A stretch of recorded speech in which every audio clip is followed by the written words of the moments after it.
रामायण का हमारे हिंदू धर्म में बहुत ऊंचा स्थान है। घर घर में रामायण पढ़ी जाती है। मेरे विचार से रामायण में जो भी चरित्र है वो कोई अच्छा और बुरा परिस्थितियों के वश है।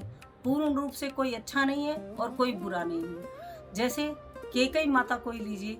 कैकेयी माँ मन से बुरी नहीं थी, लेकिन इंसान में कभी कभी लालच जाग जाता है या उसको प्रेरित किया जाता है कि ये तेरे साथ गलत हो रहा है, तो वो इंसान भ्रमित हो जाता है और गलत कृत्य कर बैठता है।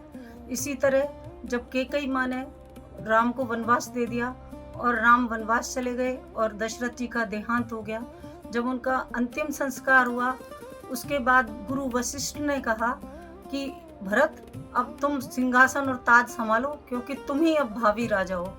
लेकिन भरत को ये मंजूर नहीं था। उन्होंने सर नीचा कर लिया। तो गुरु वशिष्ठ ने उनसे कहा कि माता की तुमको आज्ञा है, तुम शासन करो अयोध्या का।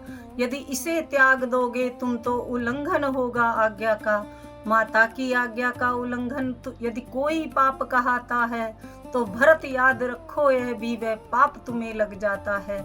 फिर भरत जी बोले, माता की आज्ञा का उल्लंघन मैं करता ही कब हूँ, जिस काम से मुझको पाप लगे अनुमोदन करता ही कब हूँ। एक भूल हुई है माता से उसका सुधार करता हूँ मैं, उसका सुधार करता हूँ मैं। तभी खुला जलाने महल का शीशे वाला द्वार, देखा काले वस्त्रों में माँ कैकेयी है खड़ी हुई।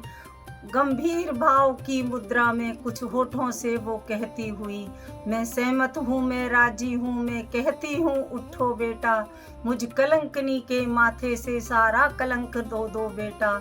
लौटा कर वन से रघुवर को उनका हक उनको दो बेटा, उनका हक उनको दो बेटा।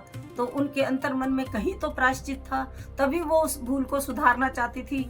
वो चाहती थी अयोध्या के महल फिर से वैसे ही गुलजारों और खुशियां लौट आएं।